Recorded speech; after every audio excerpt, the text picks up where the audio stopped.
Chapter 10. Tube Alloy. Ms. Hamman, 34. March 1941. University of Birmingham, England. He had saved Rudolf a seat. Otto was good about that. They often had lunch together in the cafeteria.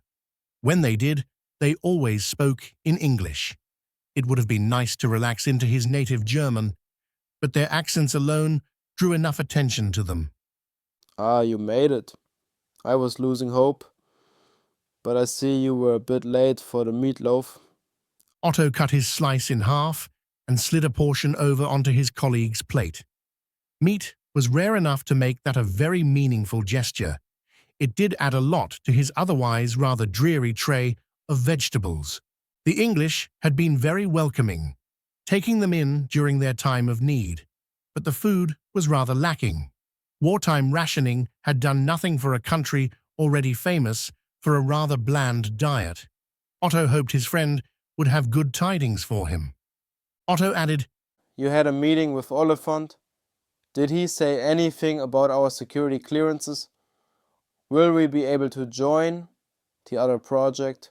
Rudolf shook his head. Yes, I met with him. We did not discuss that. He wants more calculations. Rudolf took a bite of his meatloaf, chewing it slowly, savoring the fatty taste of what was at least partly beef. It's his way of letting us help since he can't admit to it openly. What was it this time? As he picked up his tea, wishing it was a dark coffee, Otto did acknowledge they were lucky to have real if weak tea. Rudolf shrugged with exaggerated casualness. He wanted to know about solutions to Maxwell's equations in a hemispheric cavity. How is your work going? Otto spooned up some of the peas, holding off on another bite of the meatloaf. A question that, of course, has nothing to do with microwaves. As for me, I can't make it work. Maybe if I had better equipment. It was only demonstrated in Germany, and Klaus Clusius was not trying to produce any significant quantity. I honestly don't think this is a practical method for separating isotopes in any significant amount, and I don't see how it could be scaled up even if I had the equipment. Otto was becoming frustrated. A woman's voice addressed the pair from behind. You've got to be the ones. Otto looked up behind his friend with slightly widening eyes. Rudolf turned in his chair to find himself looking up at a very attractive woman. Not a young girl, but someone with the strength and bearing you get from seeing more of life. She was dressed very stylishly in what was clearly expensive but understated clothing. They both scrambled to get up out of their chairs. Her face split into a smile, and the room seemed to become a bit brighter. Rudolf lowered his estimate of her age to 30. Please don't get up. May I join you? She asked. But of course, madam. Otto rushed to pull out a chair for her, but she was already doing that for herself. With a broad smile, she said, You must be Otto Frisch and Rudolf Pierls. I'm sorry, but I couldn't avoid overhearing the accents. Close your mouths, boys. You'll catch flies. Mark Oliphant was telling me about the two of you. I'm here working with the Academic Assistance Council. They have been helping to settle some of the people we have been helping to get off the mainland. We've also been helping them with some of their funding. She winked and smiled again. She clearly had an American accent. Was this woman a party to smuggling people out of Nazi-occupied Europe? This was not what they imagined an OSS officer to look like. So, how are things going for you two? Mark said he assigned you to the Tube Alloy project. She noted. We are very grateful to be here and are happy to help in any way we can. It wasn't only the proper answer. Rudolf meant it. But you'd rather be part of RadLab. It's okay. I talked to Mark. He told me he was still waiting on your security paperwork. Don't be so eager to switch departments. What you're working on right now could be very important. In fact, it could be the most important project of the war. The amount of energy could be almost unlimited. Have you calculated how big a mass would have to be to sustain itself? She was no longer smiling and seemed to be trying to peer within the men as her eyes scanned back and forth between them. Who was this woman? His paper on the subject wasn't classified, but it wasn't common reading outside a rather small field. Rudolph shook his head. That's a dead end. That calculation has already been done. Francis Perrin decided you would need a mass of 40 tons of the oxide. There are ways it could be made to work with a lower mass, but we are still speaking on the order of 10 tons.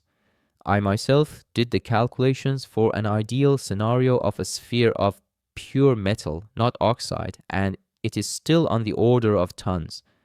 There is no way you could deliver something that large. It can't be used as a weapon. He wondered who this woman was, that she would even be familiar with such a subject. Are you so sure? You might be thinking about this all wrong. I recently spoke with Bohr.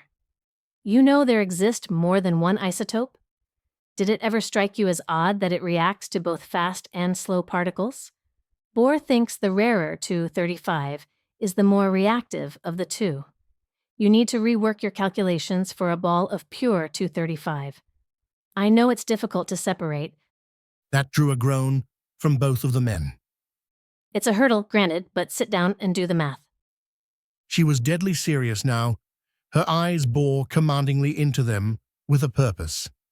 Rudolph got the sense that more was going on here than they understood. Otto was slower to pick up on what was happening, or he was more dismissive of her as a woman. He should not have been so quick. After all, it was his own aunt who had discovered the mechanism behind fission. Young lady, the lesser isotope is very rare.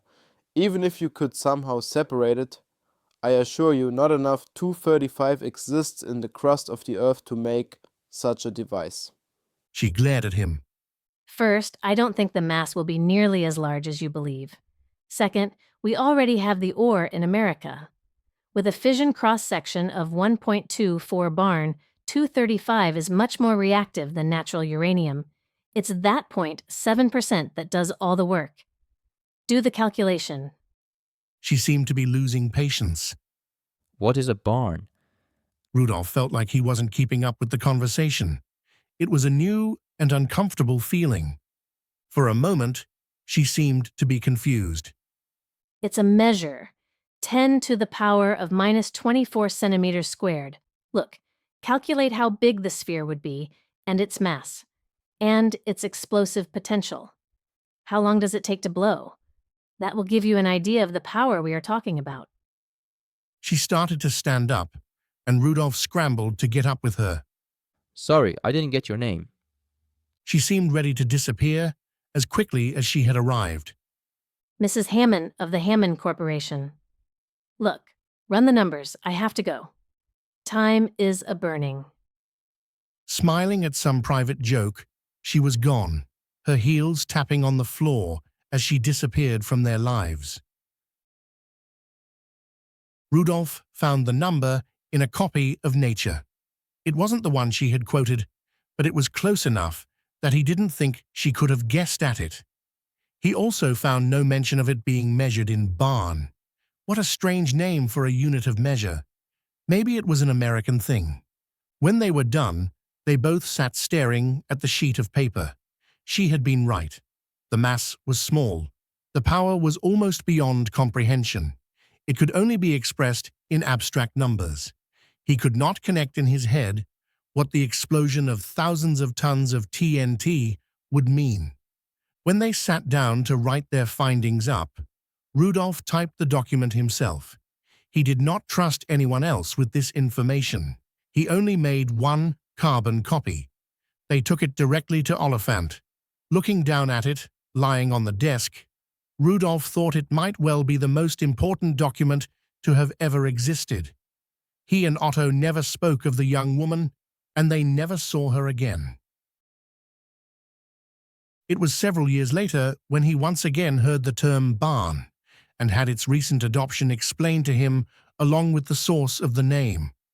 When the fission cross-section was finally determined to a high accuracy, the number was the one she had used years before, not the preliminary one he had found in that paper. He thought about that sometimes, but never mentioned it to anyone. He never learned anything more about the strange woman, and no one ever knew about the part she had played.